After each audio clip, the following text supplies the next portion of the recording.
Bismillahirrahmanirrahim. Assalamualaikum warahmatullahi wabarakatuh. Sebelum kita memulai presentasi pada pertemuan kali ini, izinkan saya menyanjung dosen pengampu mata kuliah Pendidikan Kewarganegaraan, yaitu Bapak Teddy Supriyadi, SHI MAG, sekaligus rekan-rekan atau para audien yang saya cintai dan saya banggakan. Dan untuk mempersingkat waktu, izinkan saya untuk memperkenalkan diri terlebih dahulu. Nama saya Yan Nurdiana Pratama dari Prodi PGSD Penjas kelas 1C dengan nomor induk 2108217 beserta keempat rekan saya, yaitu Bismillahirrahmanirrahim. Sebelumnya perkenalkan, nama saya Tegar Putra Pratama Yusuf dari Prodi PGSD Penjas kelas 1C, nomor NIM 2107592. Nama saya Andros Meta Mulyono dari Prodi PGSD Penjas kelas 1C dengan nomor induk mahasiswa 2108729. Bismillahirrahmanirrahim. Perkenalkan, nama saya Aditya Pratama dari Prodi PGSD Penjas kelas 1C dengan NIM 2108587. Perkenalkan, nama saya Melanie Andita Alifa dari Prodi PGSD Penjas kelas 1C dengan nomor induk 2108595. di sini kelompok kami akan memaparkan sebuah materi tentang negara dan konstitusi. Adapun pengertian negara akan disampaikan oleh saya sendiri. Negara menurut KBBI merupakan kelompok sosial yang menduduki wilayah tertentu, yang diorganisir di bawah lembaga politik dan pemerintahan yang efektif, serta mempunyai kesatuan politik yang berdaulat sehingga berhak menentukan tujuan nasionalnya. Dan ada pula pengertian negara menurut para ahli. Di sini saya mengutip salah satu ahli yang bernama Plato. Menurut Plato, negara merupakan perluasan dari setiap individu manusia, di mana setiap individu itu ada, hadir, dan bertumbuh di dalam suatu negara. Dan negara ada untuk mengatur cara-cara bagaimana tiap individu dapat memenuhi kebutuhan untuk kelangsungan hidupnya yang tidak dapat dia penuhi secara individual sebagai manusia. Karena itu, menurut Plato, negara juga merupakan pembagian kerja antara manusia dalam memenuhi kebutuhan hidupnya. Selanjutnya akan disampaikan mengenai Di sini saya akan membahas mengenai unsur-unsur negara. Poin yang pertama yaitu rakyat. Rakyat suatu negara dapat dibedakan menjadi penduduk dan yang bukan penduduk. Penduduk adalah orang-orang yang bertempat tinggal menetap di suatu negara atau mendomisili. Sedangkan yang bukan penduduk adalah orang-orang yang tidak bertempat tinggal menetap dan hanya bertempat tinggal dengan waktu sementara, tidak bertujuan untuk menetap atau berdomisili. Poin yang kedua yaitu wilayah dengan batas-batas tertentu. Suatu negara dibedakan menjadi 3 wilayah, yaitu wilayah darat, wilayah laut, dan wilayah udara. Kemudian poin yang ketiga yaitu pemerintahan yang berdaulat. Pemerintahan yang berdaulat artinya pemerintahan yang mempunyai kekuasaan tertinggi, kekuasaan yang tidak berada di bawah kekuasaan lainnya.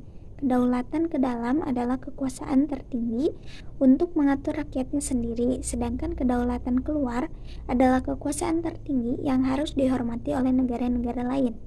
Kemudian poin yang keempat, pengakuan negara lain. Eksistensi suatu negara perlu dikukuhkan oleh pengakuan dari negara lain. Unsur ini bersifat deklaratif, artinya negara yang baru berdiri harus mendeklarasikan dirinya atau memproklamirkan dirinya, dan suatu negara yang sudah eksis sebelumnya mendeklarasikan pengakuan. Di sini saya akan memaparkan tentang sifat-sifat negara. Sifat-sifat negara dibagi menjadi 3. Yang ke-1 ada memaksa, yang kedua ada monopoli, yang ketiga mencakup semuanya.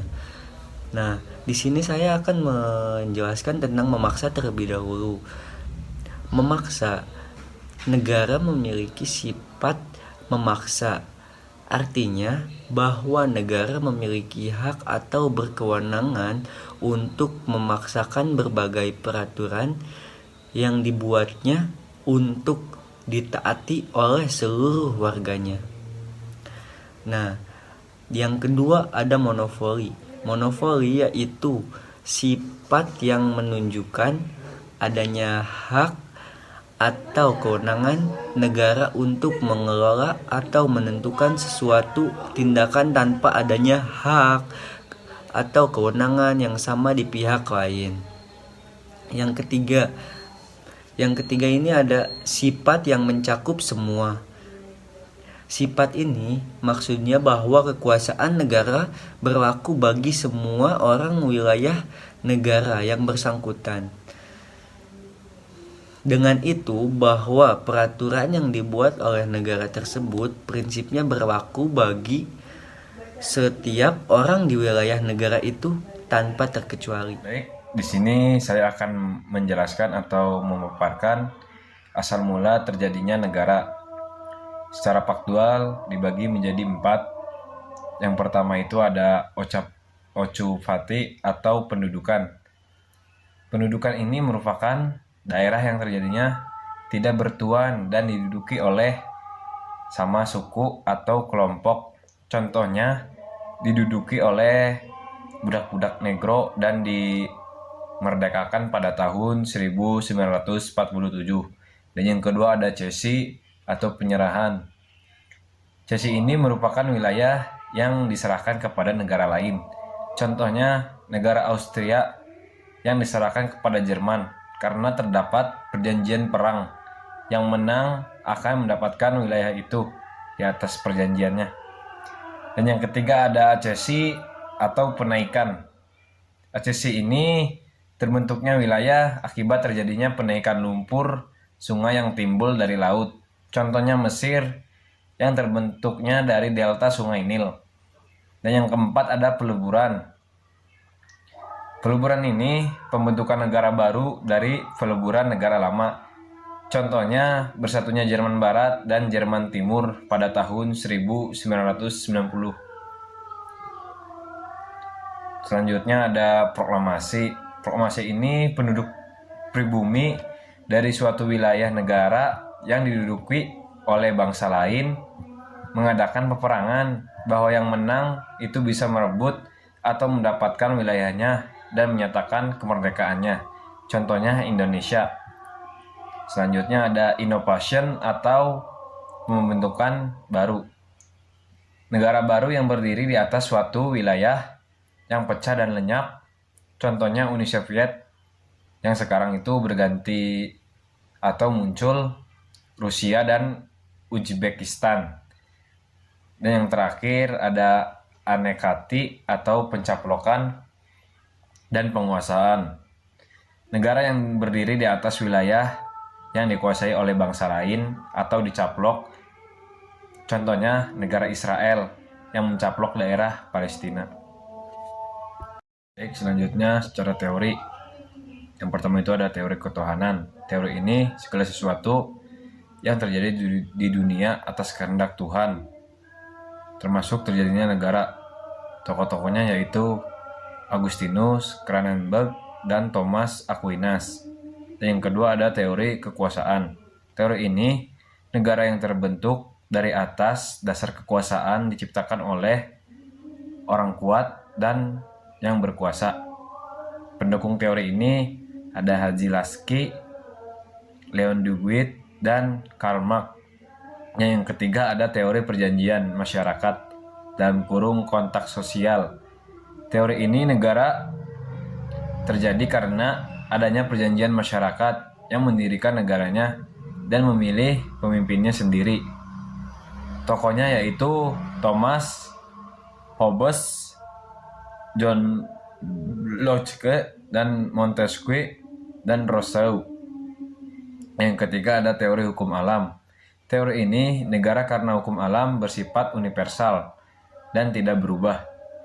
Berdasarkan proses pertumbuhan, asal mulanya terjadinya negara itu dibedakan melalui dua proses. Yang pertama ada secara primer, contohnya tumbuhnya suku atau persekutuan masyarakat, munculnya kerajaan, negara nasional.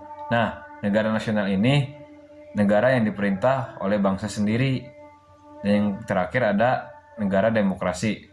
Negara ini yang menganut bentuk mekanisme sistem pemerintahan dan mewujudkan kedaulatan rakyat terhadap negara yang dijalankan oleh pemerintah negara demokrasi. Dan yang kedua ada secara sekunder. Secara sekunder ini negara yang dulunya sudah ada, namun karena adanya revolusi, intervensi, dan penaklukan, dan munculnya negara yang menggantikannya yang telah ada. Contohnya itu ada Rusia dan Uzbekistan karena adanya revolusi di Uni Soviet. Selanjutnya saya akan serahkan ke Meilani. Baik, terima kasih sebelumnya Kang Andros. Di sini saya akan menjelaskan tentang fungsi negara. Yang pertama, menjaga ketertiban untuk mencapai tujuan bersama dan mencegah berbagai bentrokan dalam masyarakat. Dan negara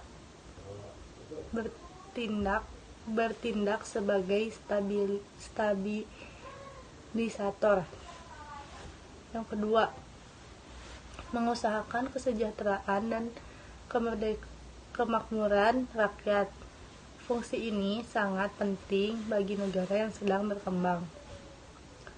Yang ketiga, mengusahakan pertahanan untuk menangkal kemungkinan serangan dari luar. Untuk itu, negara harus dilengkapi dengan alat-alat yang canggih dan kuat. Keempat, menegakkan keadilan yang dilaksanakan oleh badan peradilan. Selanjutnya, tujuan negara. Yang ke-1, memajukan kesejahteraan umum. Yang kedua, mencerdaskan kehidupan bangsa. Yang ketiga, membentuk pemerintahan yang melindungi segenap bangsa Indonesia dan seluruh tumpah darah Indonesia. Yang keempat, ikut melaksanakan ketertiban dunia berdasarkan kemerdekaan, perdamaian, abadi, dan keadilan sosial. Selanjutnya akan dibahas tentang konstitusi yang dimana akan dibacakan oleh Kang Tegar. Di sini saya akan kembali menjelaskan tentang pengertian konstitusi atau bisa disebut dengan pengertian konstitusi, istilah konstitusi secara etimologis. Secara etimologis, konstitusi berasal dari beberapa negara yang diantaranya ada Inggris yang berbunyi antara lain Constitution, Belanda Constituti, Jerman Constitution, dari bahasa Latin Constitutio, yang berarti undang-undang dasar atau hukum dasar. Dalam kehidupan sehari-hari, orang Indonesia terbiasa menggunakan istilah undang-undang dasar sebagai konstitusi, sebagaimana orang Belanda dan Jerman menggunakan Grondwet. Grondwet di sini artinya bisa dibuka kurungin, Grond artinya dasar, Wet artinya undang-undang, dan Grundgesetz, Grond artinya dasar, Gesetz artinya undang-undang. Yang keduanya menunjukkan pada naskah tertulis. Kang Tegar.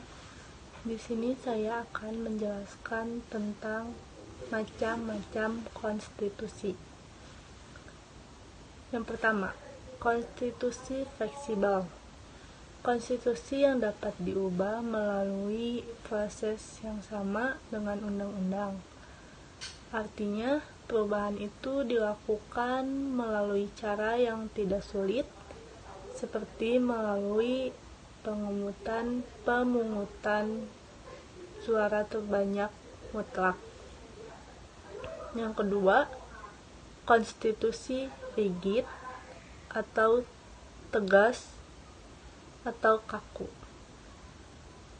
Apa itu konstitusi rigid?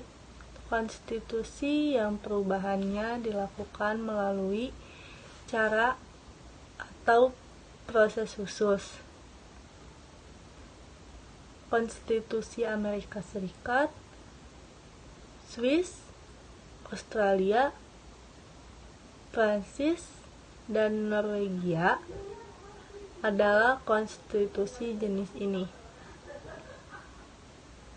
Argumentasinya kelompok ini adalah bahwa sudah seharusnya konstitusi tegas, keras, dan tahan untuk selama-lamanya, atau setidaknya untuk kurun waktu yang cukup lama. Baik, selanjutnya akan dibahas oleh Teh Ajeng.